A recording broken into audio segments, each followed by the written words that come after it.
welcome everybody to episode 6 of The Buzz with yours truly, Momma.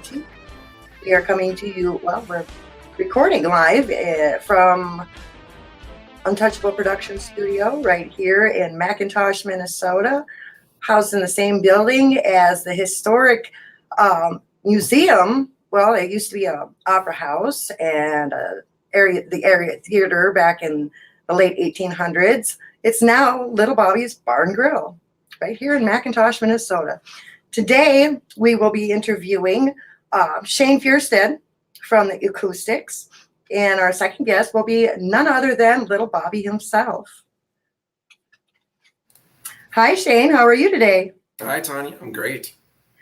So, how was your weekend?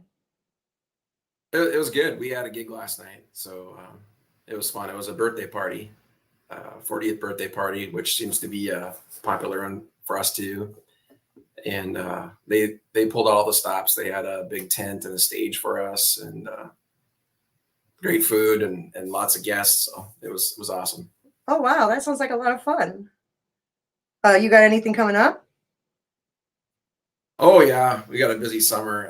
4th of July is coming up, and that's always our busiest weekend. We got 3 gigs in a row for that one. So Thursday, Friday, Saturday. Wow. Town festivals and parties, things like that. Seems like the summer is always busy with those activities. And it is so nice out today. Mm-hmm. I kept ducking out, getting a little bit of sun. Me too. Yeah, I'm trying to cut my grass, so did a little bit of it before the show here. I'm going to go back out and finish after that. Well, thank goodness this is only audio and video and not smell-o-vision then. I'm guessing that's a sweaty job in heat like this. Yeah, exactly. So why don't you tell me a little bit about how the Acoustics got started? Sure. It goes back about 12 years, and my musical pal Casey Hanold invited me to a jam session. At the time, I didn't know him really well. We had been high school classmates, but he invited me to a jam session in Fjerstad, and sounded fun to me. So I went there, and Latimer Boston Boyle was also there. He would later become a band member. But anyway, Casey and I had a lot of fun at that jam session. We decided to continue working together in his basement, just doing some acoustic stuff. And pretty soon we're like, well, this is fun. Let's try to show this to people. So we recruited a drummer. The first drummer was Chris Carter. Casey and him had worked together. And yeah, we started as a 3-piece, and later as we got going and realized we were doing some bigger shows, we wanted to bring in a bass guitarist, and we met Dr. Dave Wold of Crosswater at a music festival where both bands were performing, and kind of hit it off with him. So he ended up being our first bass player in the band. So what's your position in the band for those who don't know? I am the lead vocalist, and play the rhythm guitar and keyboard sometimes too. And I'm the only original member left. It's been great to work with other people, but sometimes I do miss that original lineup too. Like, it was just kind of magical at first, and over the years, I've always wanted. I enjoyed so much that I just want to keep it going. So. So were you like in band or choir or anything? And no, I really wasn't much. I took piano lessons when I was a adolescent and teenager, I guess. And then I really enjoyed learning guitar when I was in middle school. Just like everybody had to learn it. Those are kind of like the foundations for me of the musical stuff. And who were your musical influences? I was really into ever since I was a child. I loved rock and roll music. My parents exposed me to the rock of the 70s and 80s, and even earlier stuff too. And I remember people being amazed when I was just a little kid how I could sing along to the lyrics on the radio. Like, they were surprised that I knew the songs or knew them by heart. So I always had that interest in rock and roll music, and kind of a gift for lyrics, you might say. I guess they stick in my head pretty easily. Which bands were your favorites back then? Back then, I liked like the soft rock that was on the radio, like Air Supply, REO Speedwagon, I guess. Later, I grew to appreciate the Beatles. Like the Beatles are my favorite band. Paul McCartney is my favorite artist. So you're going to have to come here. We've got a collection of the Beatles and their and when they went off and did their solo stuff. We've got a bunch of 45s. You're going to have to come check those out. Okay. I always enjoy looking around your museum, and especially the latest stuff is so cool with Bobby V. Oh yeah. How was that first year that you guys decided to form a band and you're booking gigs? How was that first year? Usually it's a pretty rough one for most bands starting out. Yeah, I mean, I wasn't as experienced with gigging as Casey and Chris, so yeah, for me it was a learning curve. We had our most bookings actually in our first year or so, and I think it was just because like we were new and the price was so low. Like we were only charging like $400 a show, so it was I mean, if things have gone up a bit in the last 12 years, but that was a bargain. So I think it was just popular because it was so reasonably priced. Hey, I'd pay you that. But we wore ourselves out too. Like I think we did 55 shows in 1 year, and plus we're all working full time. So it was a lot. Yeah. Why are you the only band member left? Where did everybody go? Did you just get live? Whenever I sing the song Summer of '69, I lately I've been changing the lyrics, and I say Casey quit, Chris got married. And that part of the song, but it's kind of true. Casey decided to step back from that kind of schedule that we had and maybe focus more on other more important things, family and things like that. Some people think Casey was kicked out of the band. I've heard that rumor before. That is not true. This is a perfect opportunity to dispel that myth. He stepped away. In fact, he kindly gave us a lot of notice. But just prior to that, Chris also stepped away. Chris decided to become a traveling medical professional and moved to California. Oh, wow. So, Chris moved away with his bride, Simone. That's why I make the joke that Casey quit, Chris got married. But I still keep in touch with him. Away, of course. Yeah. So we're now on our third drummer. Wait, did you say Chris Carter? Yeah, Chris Carter was the first drummer. Do you have access to the comments? Oh, the comments. We've got a Chris Carter over here commenting. Yeah, that's multiple gig weekends and hit the road with healthcare. Sad to leave. Yeah. There you go, straight from the horse's mouth. I was waiting for Laddie because Laddie should be on here too. Usually he's throwing out some comments on the show. Yeah, I hope he does. Hey, brother Shane, he says. Hey, Chris. Can you think of what your favorite gig was? Any memorable shows pop up? Yeah. There's one of the greatest moments, I think, for us, and Chris was there. In fact, Chris actually probably got us this gig. But for years, we would entertain during the Dragon Boat Festival in Bemidji for the Sanford Health Foundation fundraiser. They do fry bread tacos every year, and then it's also sometimes it aligns with the Mississippi Music Night in Bemidji.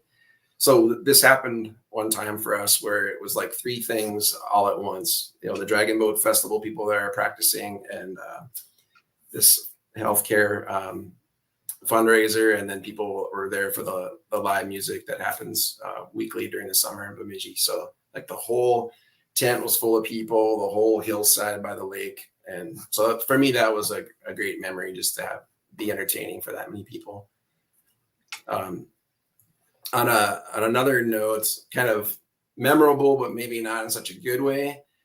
We once, well, more than once, we've entertained on the ice in the winter. So we're pretty much game to do anything. And we've entertained in tents, like out in the middle of a lake, probably half a dozen times or so. But for a few years, we were the entertainment for the Ice Castle owners group. So the people with these fancy fish houses have a club, and they get together on Upper Red Lake, and they have like a village way out in the lake.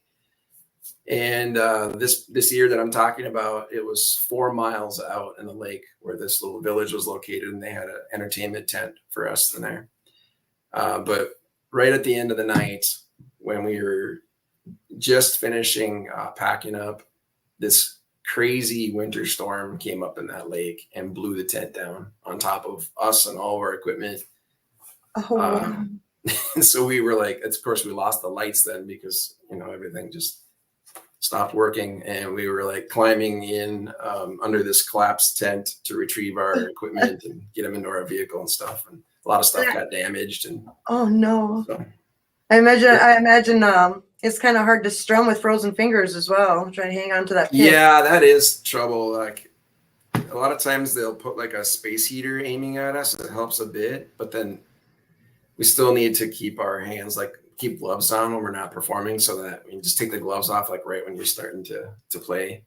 Oh yeah, there's so this podcast actually goes out everywhere by Tuesday, and it's just audio. So a lot of people don't understand where we're from. We are from way up north. Yeah. Way up north, where it's bitter cold. There's nothing but frozen tundra. Yeah. For like 4 months of the year, or more sometimes. And we got to snowshoe 10 miles to school. No, I'm just kidding. Yeah. So where do you play mostly? We play mostly along the Canadian border. For some reason, we're like one of the most popular bands up on that like Highway 11 corridor, like Baudette, Warroad, Roseau, Greenbush, Hallock, Lake Bronson, that whole area. We like half of our shows are up there. That's where I grew up. Yes. I grew up in Roseau. I had grandparents in Baudette on my mother's side, and a grandmother on my stepdad's side in International Falls. So yeah. Oh yeah. I grew up 10 miles from the Canadian border, eh? Yeah. So I know there's not a lot of bands in that area, so maybe that's one reason why we're pulled into that area. But they seem to love us, and it's always fun to be appreciated. We do a lot of things in small towns, whether it's in the bar or at a resort or part of their like annual town festival, things like that. It's always an adventure. We get to meet new people and have new experiences. It's always fun to set up the stage. There's always challenges that we deal with. So. But it's fun to be creative, I guess. Guess who just hopped onto the chat? Latimer. Hello there, laddie boy. Latimer Boston Moyo. That's right. The man of 1,000 voices. Who doesn't know who he is? He was a former. Well, he's actually still with you guys. He still plays with you once in a while after his move, doesn't he?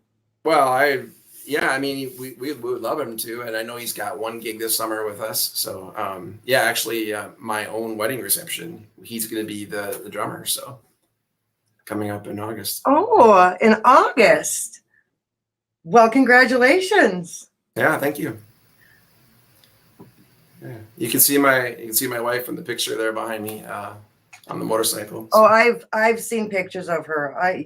Yeah. The musicians get the hot girls, don't they? Yeah, well, I guess that's true. Not speaking from experience. I would never say something like that. So how has being able to drink at work Yeah. affected performances, and maybe band members. Yeah. Yeah. You know something about this from the previous interviews for the newsletter, I think. Yeah, I got my cheat sheet. Yeah. Well, it's cool. You know, it's like one of the few jobs where you can drink on the job. And for me, it does help loosen me up, frankly. You know, my personality is not the most entertaining. So to be the front man, I need to loosen up a little bit. So I do appreciate that. And we always start each show with, it's kind of a tradition to start with a shot of, usually it's some energy drink and some Jägermeister. It's kind of our tradition for our band. But yeah, there's a history of some people that couldn't handle their alcohol and caused some embarrassing moments at times, unfortunately. And some of those people had to be let go from the band as a result of that. So I really value the brand name that we have, the reputation we have. We're popular, and we try to keep it somewhat professional and you know, give the customer what they expect.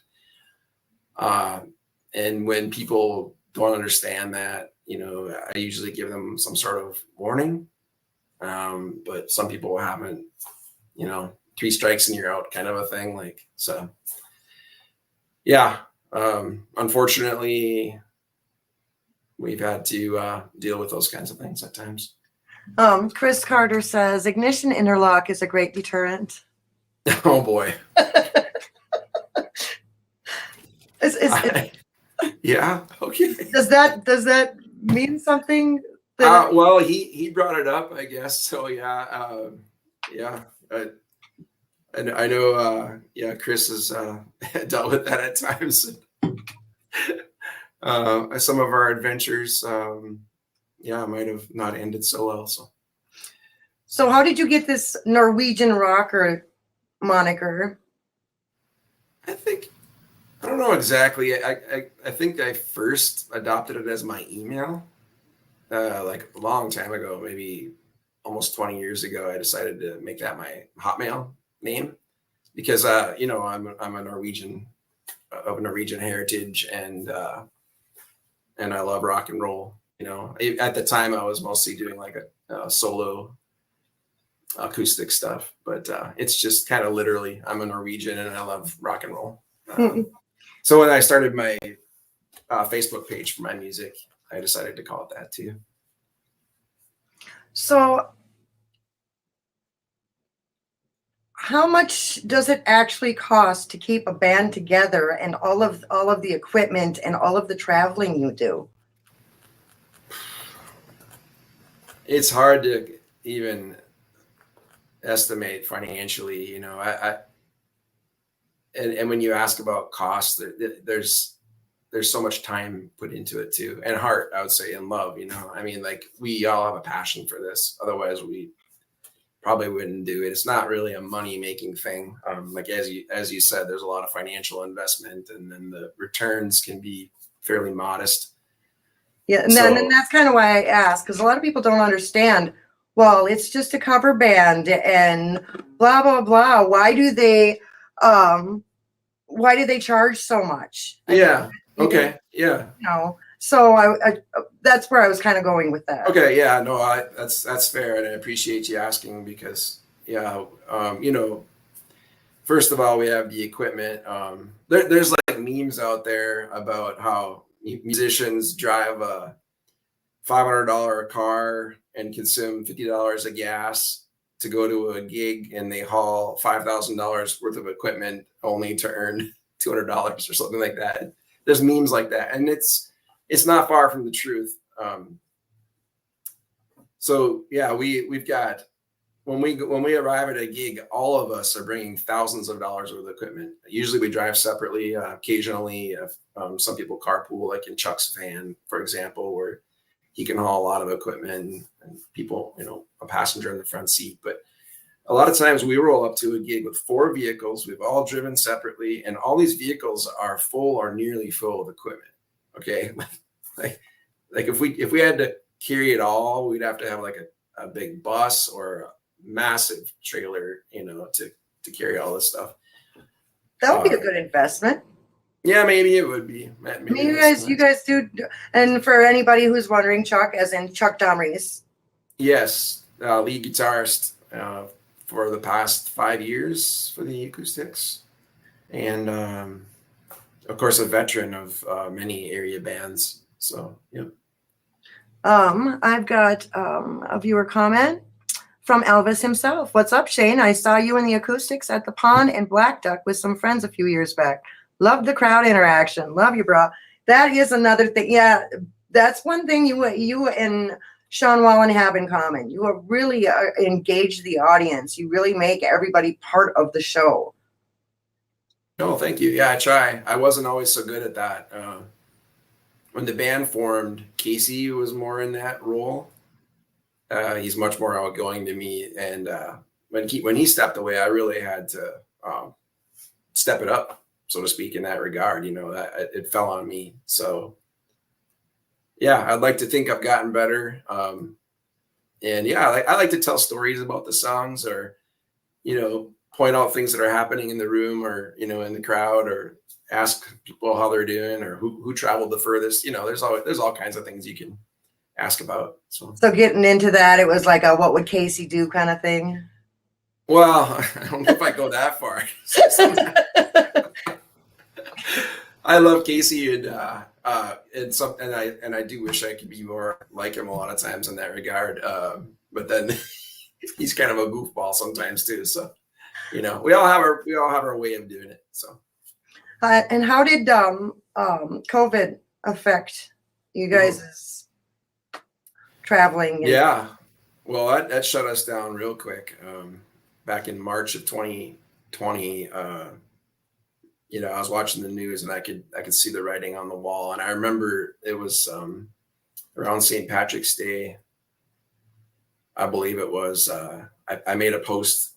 I think this is going to be the last night of live music. Everybody should go out for a while. And there was a lot of bands playing that Saturday night. And I kind of advertised them all. Sure enough, that was the end for a few months. And we lost a few shows after that too. There was several shutdowns, if I remember correctly. That things came back in the summer, and then there was another shutdown in the fall. So yeah, for us, we normally do about 40 shows a year, and that year we only did 20. So it was a huge hit to us. I know there was one venue that was able to talk the state into staying open. Did you happen to play at Little Bobby's during the shutdown? Yes, in fact, that's probably when we first played there, right? I think you guys were just getting started. So yeah, he had managed to get the state in here, and they put stripes on the floor and put hand sanitizer everywhere. And I don't know if there was dots on the floor or whatever, because I wasn't here for the first year. I showed up just at the end of the first year, after everything opened up again. And why is there red arrows on the floor in here? That's kind of weird. We noticed the small towns typically were less affected by that whole thing. I mean, they were anxious to get back into normal entertaining routine as soon as they could. As soon as the law said they could, then they did. Whereas like national acts, a lot of them were shut down for like 2 years, as I understand it. They literally did not go on tour for about 2 years. And so if this was a political show, I would totally go into that. And yeah. But it's not. This is a music-based podcast. One good thing that came out of it for us was the idea was, maybe had been there before, but the fact that during the pandemic, the budgets were a little smaller sometimes, or the amount of people that you could expect to come into your bar or venue was maybe a little smaller than normal. And that's when Latimer and I decided to offer the duo option. So we started our acoustic duo, and that was the situation, the forces in the economic environment and everything kind of pushed us to do that. It was a good thing, because as a result of doing that, we kept our name out there. We actually got new venues, and then those venues often invited the whole band to perform when it made sense later. Yeah. So, That was a really good idea. Just because, like, just the two of you, it's kind of a discounted rate, but they get a taste of what they're going to be getting. I mean, yeah. that was pretty genius, actually. And you guys are both work so well together. I mean, and Oh yeah. Yeah, that honestly, I commented, I thought about this many times, and I said it to him, and I've said it to other people. So those are some of the best memories of this whole band was those times when it was just the two of us. Like the setup was simple, the teardown was simple, the fun factor was high. Like his vocals and drumming and just me strumming my guitar. I'm not a great guitar player, but somehow just the two of us brought like this pretty big wall of sound that kind of sold the songs almost as well as the band does. I mean, obviously Chuck knows how to shred, and when it comes to like the hard rock songs and stuff, there we could never do justice. And bass guitar fills in things too and adds, of course. But what's anyway, that song that Bobby always sings to Laddie Boy? Come on, Latimer. What's the song? oh boy, yeah, he likes to sing Billy Joel. What's Don't go changing. Yep, that's the one. Don't go changing. Please me.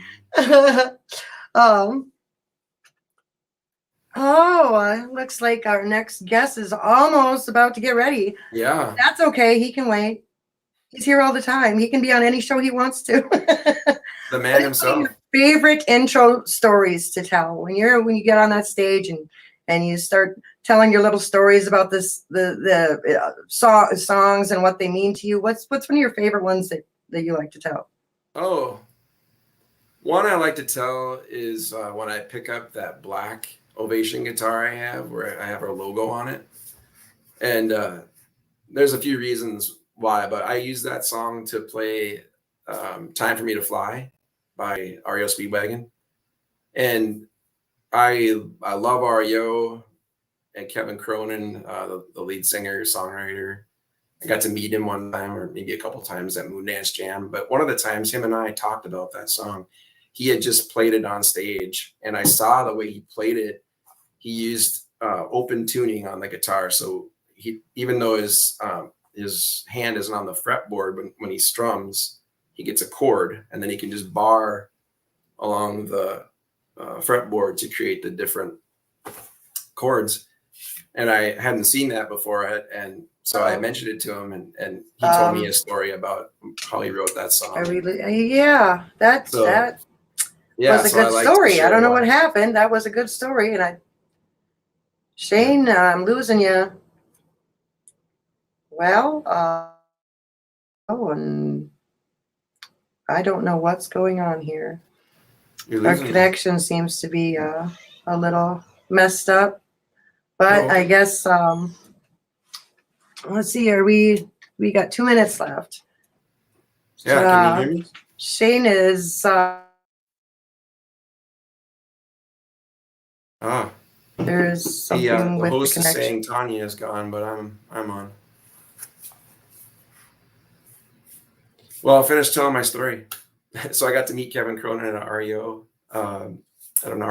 show at Moondance Jam. And we talked about that song, Time for Me to Fly. So Kevin was one of my inspirations as a singer, songwriter. It's one of the reasons I play Ovation guitars, and just love that song and love playing it every night at our shows. Played it just last night for that 40th birthday party. Well, I can't see the chat, and we have lost our host.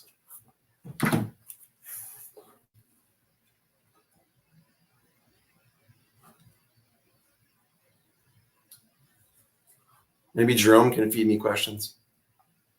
I probably could. So, where are you from originally?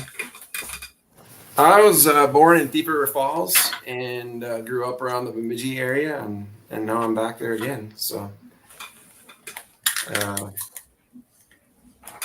basically northern Minnesota. Is the acoustics the only experience you have, or what other bands have you played with? I was in another cover band called Beneath the Radar down in Hutchinson, Minnesota for a few years. That was a similar style band, but we did have a female lead vocalist, bass player in that band. In fact, everybody in the band was a vocalist for that one. And I've done some solo stuff as well over the years. So how did you get into the acoustics? How did it start? Well, that was actually Tanya's first question for me. So covered that already, but basically just went to a jam session with one of the musicians, with a bunch of musicians actually, and a couple of us hit it off, decided to continue working together. So what do you'd say your dream gig is? Where's the place you always want to play? Oh, yes, I can answer that. The Mustang Lounge at the Shooting Star Casino. Hint, hint, Jeff. One of our bandmates actually is an employee there, so we'd love to get into that one. If you haven't been there, it's a cool venue because the band actually plays up above the bar, and it's kind of like an amphitheater sort of seating arrangement. So I don't know. We've actually played at the Shooting Star on the big stage where the national acts play, but it was for a smaller kind of a event.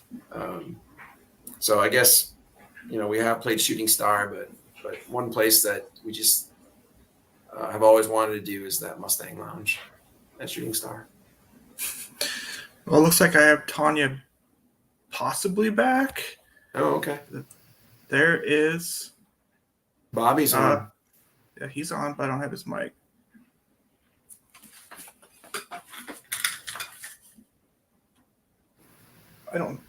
Tanya. Hey, Tanya.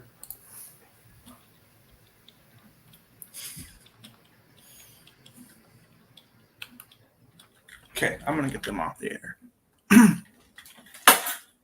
Well, this has turned into the Shane Show apparently. So, so where do you see yourself in 5 years? Do you hope to get signed with somebody, write original music? Where do you see yourself going?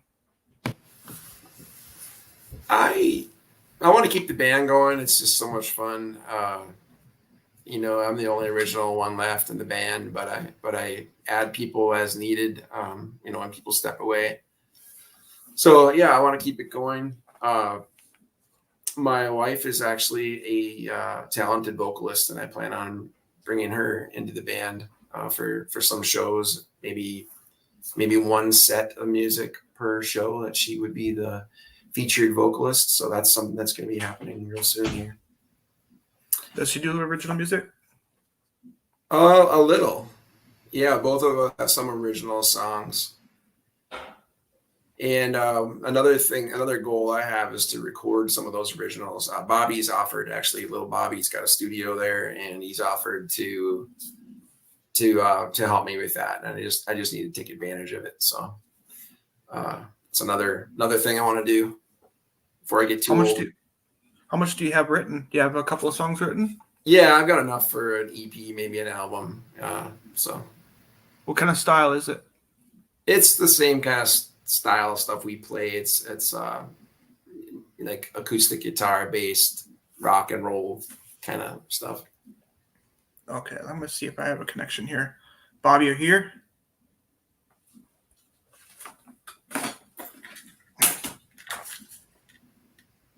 Bobby is. Ooh.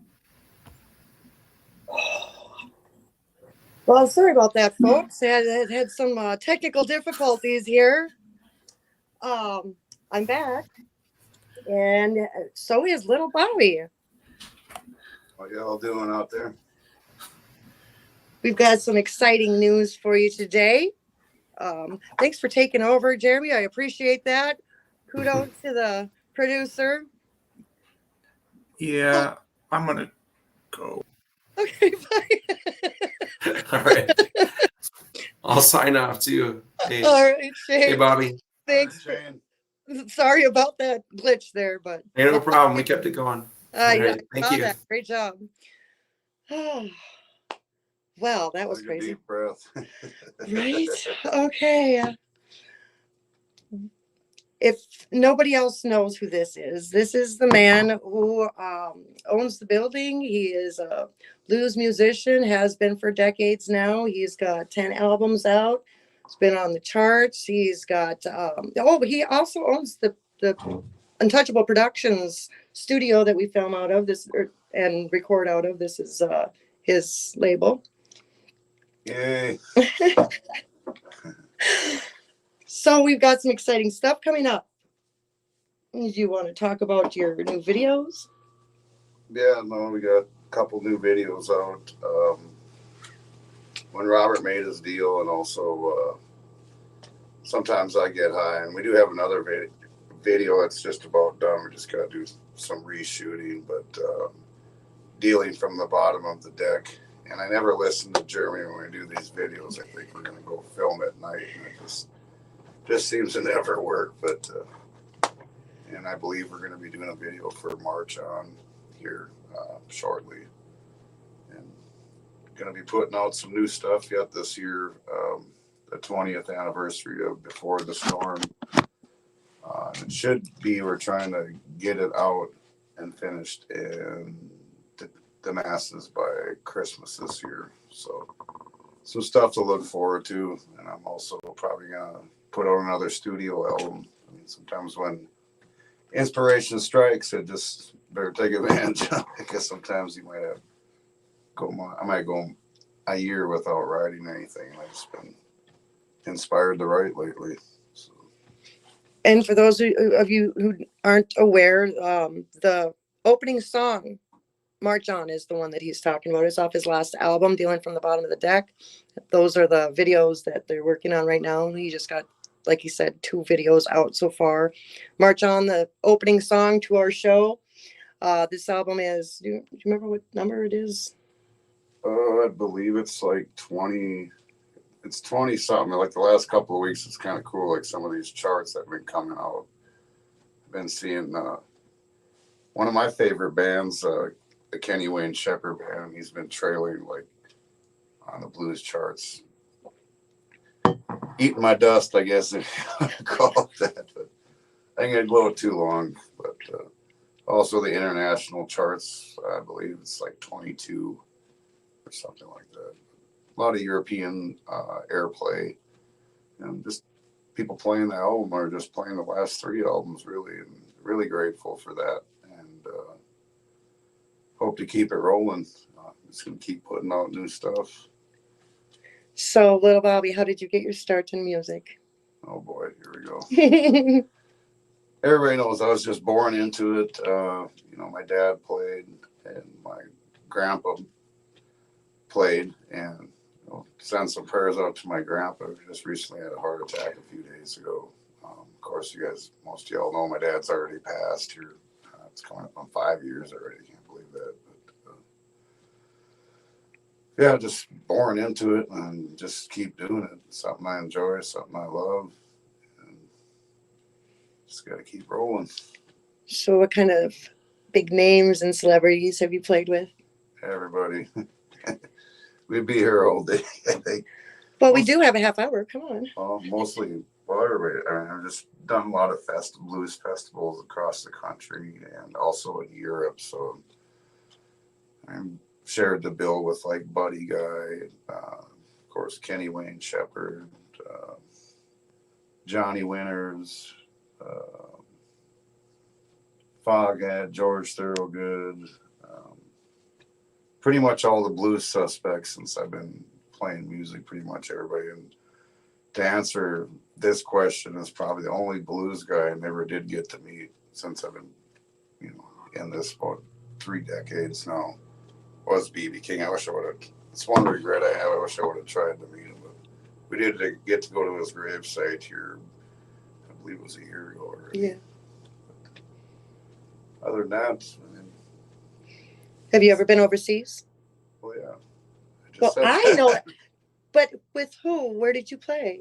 I know that. I toured with Norwegian for about 3 or 4 years, and that was a blessing also. I mean, being able to go to a lot of large festivals. I mean, we played in front of thousands of people. I mean, it's just amazing. I remember the first time I played the Chicago Blues Festival, which was 2010.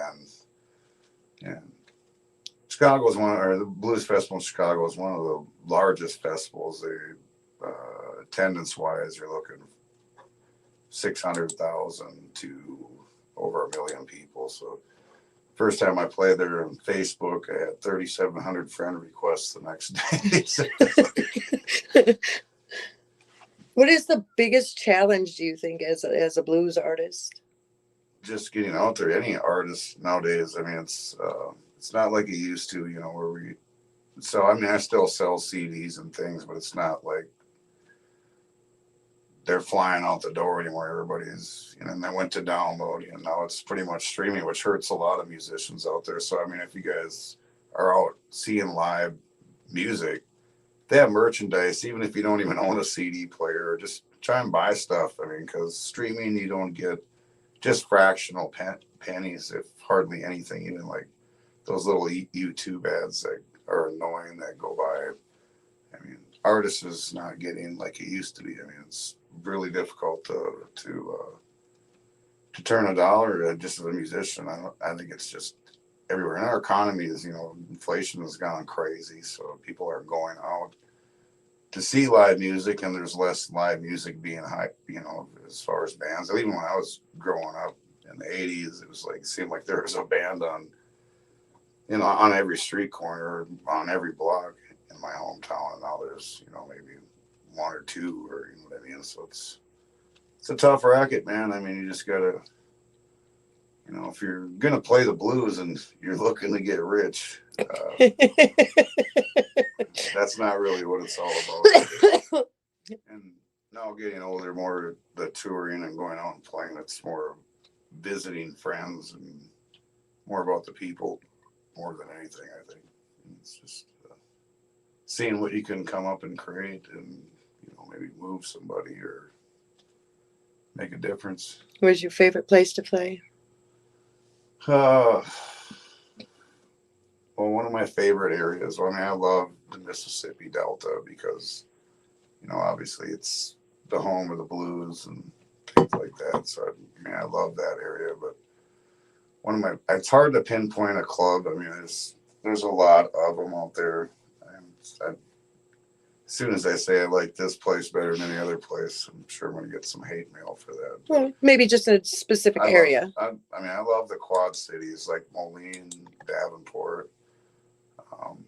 And we had some fans from Davenport, or actually Moline, Illinois, show up here in McIntosh, Minnesota, which I thought was pretty cool. But they're always wherever music, any club or area that appreciates what you're doing. I mean, I don't play a lot around home. I mean, we're up in northern Minnesota, so there's not a ton of blues fans or people that appreciate that. And I think even just appreciating and clapping for bands. I mean, I've been at venues where you don't get no claps, and it's like I don't even care what the money is, unless there's somebody there to appreciate it.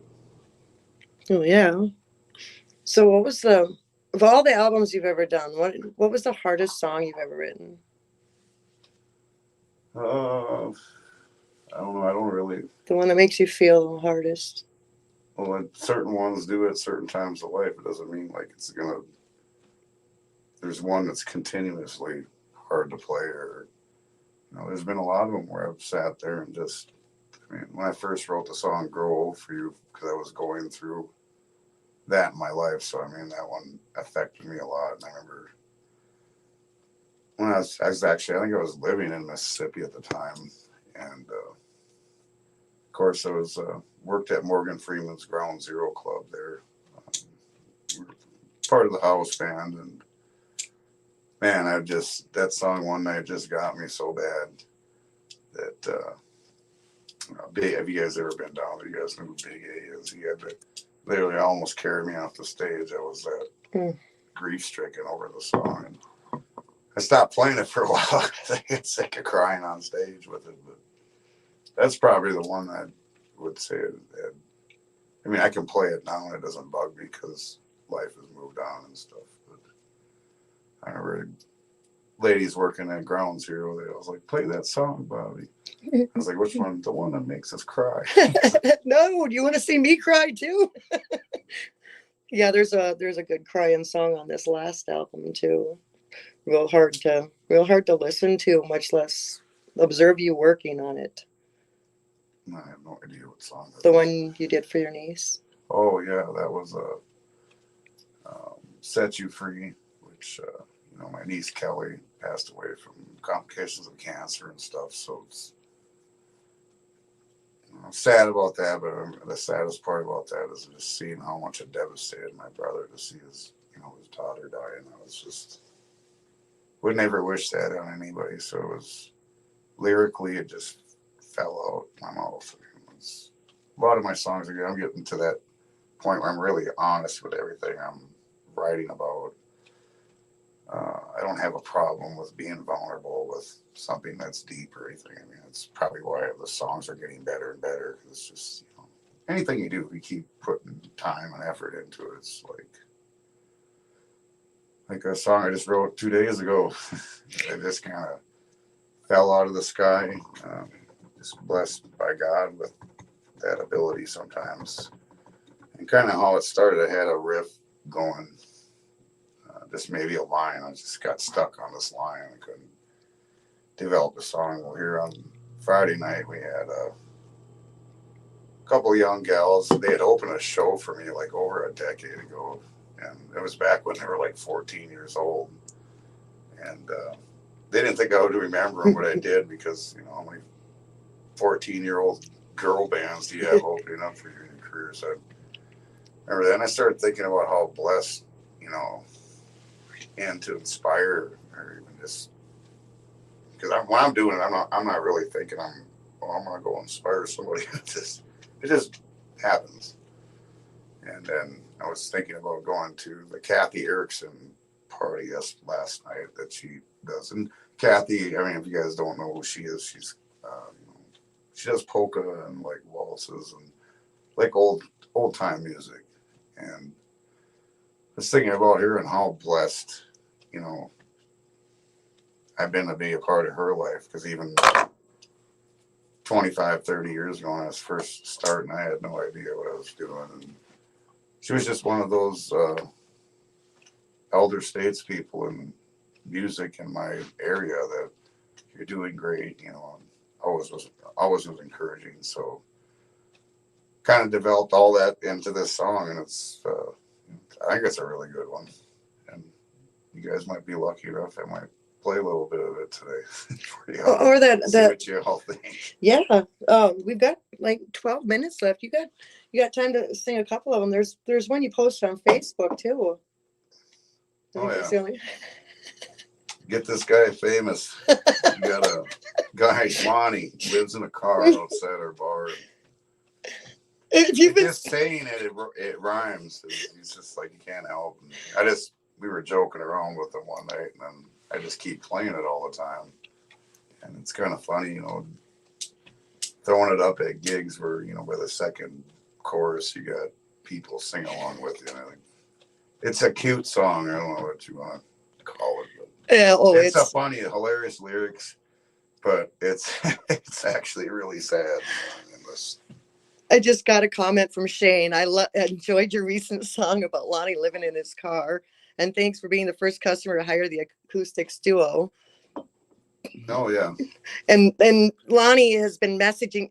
That's why I brought it up, because he messaged me like a half hour ago, and I said, I'm in the middle of doing my show. Like, be quiet, right? And he's been messaging me every 5 minutes ever since. Yeah, I forget what the guy's name is. It's like the Minnesota History Channel.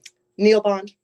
And they're doing something. I'm going to record the song, actually. It's actually going to raise money.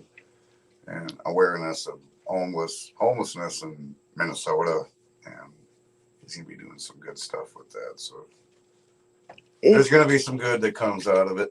And there's another thing he's working on too. I forget, it's something like Legend Heroes and Icons or something that he wants you to be part of that too. It's a several part series. Right on. So that's going to be fun too. There's always so much going on. I try to explain to people that, like, why did you change your numbers? Well, there's so much going on. I've had so much on my plate that I got to start worrying about the important things and giving up too much of my time. And sometimes, most of the time it's appreciated. Some of it's done in vain, and you won't get no more of my time. You know what I mean? But we're doing a bar. We got a radio show, a podcast. I mean, trying to promote music, and we have a newsletter, and then what comes along with a lot of this. I would call it success or whatever you want to call it.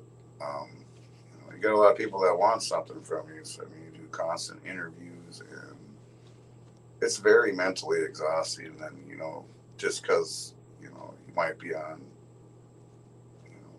music charts and getting worldwide notoriety. Sometimes it's a lot of pressure. I mean, people put you on a pedestal, and you have to sit and try and act that part or whatever, which I don't do that. You guys, everybody knows me. I'm the same if you find me at home or, 1,000 miles from home. I'm the same guy. I don't pretend or do any of that kind of stuff. The real stuff, not the fake stuff. I mean, Speaking of which, what's that? Where's your guitar? I thought you were going to play part of that. So we're going to try some. The reason I was on here, actually, you guys don't need to know any more about it. As I wanted to try and set up a live booth for the podcast here. So that's what we're going to try it out. I'll be the guinea pig. And so if we got some artists that come on in the future that want to come in and actually perform live on here, that's kind of why I'm here. Well, what's so funny? I'll go to it. We've only got 8 minutes left. So anybody got any requests out there? Oh yeah, I should check the comments here because I can't see them on the phone as well. Who else is still in the chat here? Oh, that was the personal chat. That's very funny. Yeah. Our producer had a funny comment, but that was the private chat. He didn't put that in the comments. So, all right. Well, if Jerry wants to cut my camera, I'll start moving over to the other thing, and I got to plug this phone in. I don't have. There's this cord here. So while I wait for him to get set up, what I was going to do halfway through the show anyway, I was going to let you guys know again from. A couple of shows ago, I told you about Jared's Grocery here in McIntosh, Minnesota. He is the best small town grocer you can ever be around. I mean, this guy, if he doesn't have it, he will find it for you. And if he can't find it, you don't really need it. If you mention the podcast, when you go in there, he will sell you 2 gallons of 2% milk for only $8. So stop by Jared's here in McIntosh, Minnesota. Go get your milk. And then we've got Elvis still coming up. Like I said, every show, he plays here once a month for the rest of the year. He was just on, was it episode 5 with his son Jackson, and he will be here again July 26th at 7 p.m. He will be here in August on the 31st at 5 p.m. He will be here in September on the 28th at 8 p.m. That's also a Saturday. Saturday, October 9th at 5 p.m. Saturday, November 9th at 5 p.m. and Saturday, December 21st at 5 p.m. Join us for a Blue Christmas. So I don't know if he's set up over there or not. And I was going to tell you guys a joke, but I can't remember what it was. But that's okay. I'm not that funny anyways. Looks and smell and everything. Oh, Bobby was talking about all of the different, oh, there he is. Bobby was talking about all the different things we're doing. He's got a radio show he does every Wednesday night. That was the pop-up you just saw. It's Little Bobby's Juke Joint. It's on every Wednesday at 9 p.m. Central on Pioneer Radio 90.1 FM. I think there's a website for it. Oh, there he is. Yep, let's go ahead and unmute him. I think he's set up. You ready? I'm ready. What are we doing? What do you want to play? I'm not seeing any requests. So why don't you play a few bars from that new one you were talking about?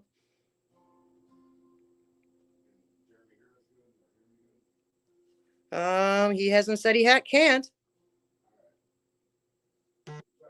No, he doesn't hear you. He does not hear you.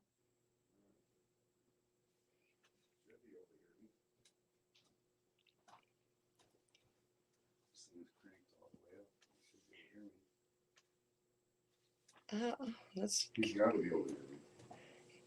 Well, he's got it turned all the way up. Maybe the mic is off on his phone or something. I'm on the mic going through the mixer. Okay. Give it a few more strums. That should be loud.